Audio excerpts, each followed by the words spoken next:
I'd like to begin with two health and safety poems. The first one called In Case of Fire. In case of fire, break glass. In case of glass, fill with water. In case of water, wear heavy boots. In case of heavy boots, assume fetal position. In case of fetal position, loosen clothing. In case of clothing, avoid nudist beach. In case of nudist beach, keep sand out of eyes. In case of eyes, close curtains. In case of curtains, switch on light. In case of light, embrace truth. In case of truth, spread word. In case of word, keep mum. In case of mum, open arms. In case of arms, lay down gun. In case of gun, fire. In case of fire, make it down.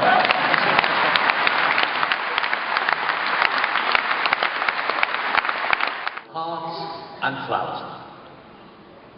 Auntie Marge, spinster of the parish, never had a boyfriend. Never courted, never kissed. A jerry-built dentist and a smashed jaw sort of man.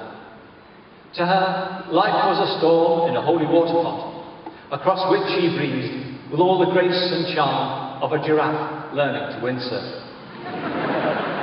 But sweating in the convent laundry, she would iron amices, alms and surplices with such tenderness and care you'd think priests were still inside. Deep down, she would like to be a nun, and talked of missing her vocation as if it were the last bus home. It passed me by when I was looking the other way. Besides, she'd say, what order would have me? The little daughters of the bingo? The holy whist sisters? A glance at the ceiling. He's not that hard up. We'd laugh and protest, knowing in our hearts that he wasn't. But for the face, she would have been out there. Married, 5 kids, another on the way. Celibacy, a gift unearned, unasked for. But though a goose among grown-ups, let loose among kids, she was an exploding fireworks factory, a runaway pantomime horse. Everybody's favourite aunt. A cuddly toy adult that sang loud and out of tune. That dropped, knocked over and bumped into things. They got ticked off, just like us. Next to a game of cards, she liked babysitting best. Once the parents were out of the way, it was every child for itself. In charge, Aunt Marge, renegade toddler in chief. Falling asleep over pontoon, my sister and I, red-eyed, would beg to be taken to bed. Just one more game of snap, she pleaded, and magic 2 toffees from behind an ear. Then suddenly whooshed upstairs in the time it takes to open the front door. Leaving us the possum, she tiptoed down with a fortnightly fib. Still fast asleep, not a murmur all night, little angels. But angels, unangelic, grew up and flew away, and fallen looked for brighter toys. Each Christmas sent a card with kisses, and wondered how she coped alone, up there in the council flat, no phone. Her death was as quick as it was clumsy. Neighbours found the body, not us. Sitting there for days, stiff in Sunday best. Coat half-buttoned, hat askew, on her way to Mass, late as usual. Her rosary had snapped with the pain, the decades spilling, black beads trailing. The crucifix still clenched in her fist, middle finger broken, branded into the dead flesh, the sign of the cross. From the missal in her lap, holy pictures like playing cards lay scattered. 5 were face up, a full house of sacred hearts and little flowers. Auntie Marge, lucky in cards.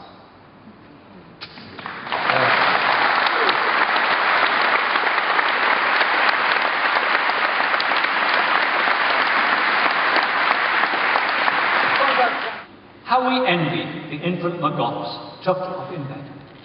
Night after night of magical word juggling at the hands of a consummate craftsman.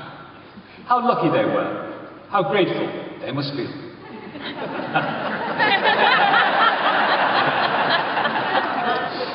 Sadly, you weren't around when I was a child. In wartime, with blackouts and nightly bombings, The printed word was rationed, and there was little time for ill-fitting glass slippers and transvestite wools. Sadly, my own books weren't around either. How proud it would have made Mum to read my stories to me, as I joined in the exciting bits and quickly learned the poems off by heart. Because I write for children, and often perform with apparent enthusiasm in front of young audiences, people assume I enjoyed reading to my own kids.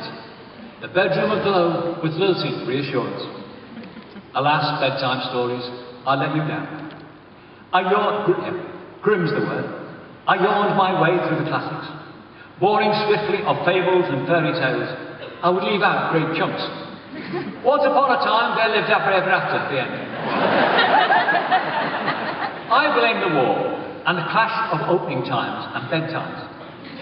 One eye on the smiling Thomas the Tank Engine clock. Gosh, is that the quality time? Good night, sleep tight, kiss kiss, and Daddy is down the stairs and off to the pub. So inept was I, so famously bad, that when the kids were still making a noise long after lights out, my wife would shout upstairs, "Now go to sleep, or your father will come up and read some of his poems." We could hear the groaning as they burrowed beneath the duvet. Oh no, not another night of magical word juggling at the hands of a consummate craftsman.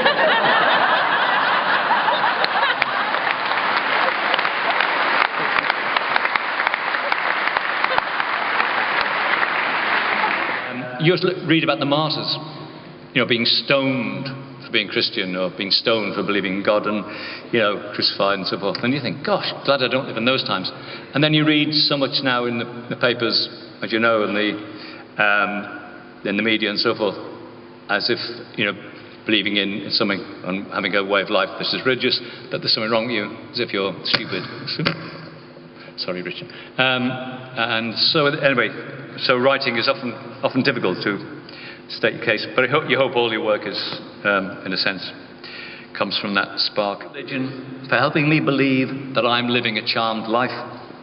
Touch wood, no disasters so far. I've more friends than foes, 4 children and a wife who is always at the heart of things. Pay my dues and chant a prayer to keep them safe. In times of despair, an alarm bell rings, and I wonder if perhaps it's all a con. But then somewhere within a small voice sings, "Mumbo jumbo, before I can tell it's gone. Brainwashed, you're in my DNA. We've no idea. Against all odds, we soldier on. People cleverer than me think I'm naive, that God is dead, that when it ends, it ends. But thank you, religion, for helping me believe." Thank you. This is protection key. So I said, well, have a go. Well, so it's midnight, knock at the door. Open it, better have. 3 heavy cats, mean and bad. They offer protection.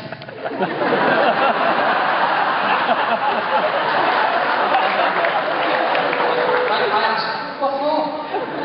The boss cat snarls. You know the score. Listen man and listen good, if you want to stay in the neighbourhood. Pay your dues or the toms will call and wait each night on the backyard wall.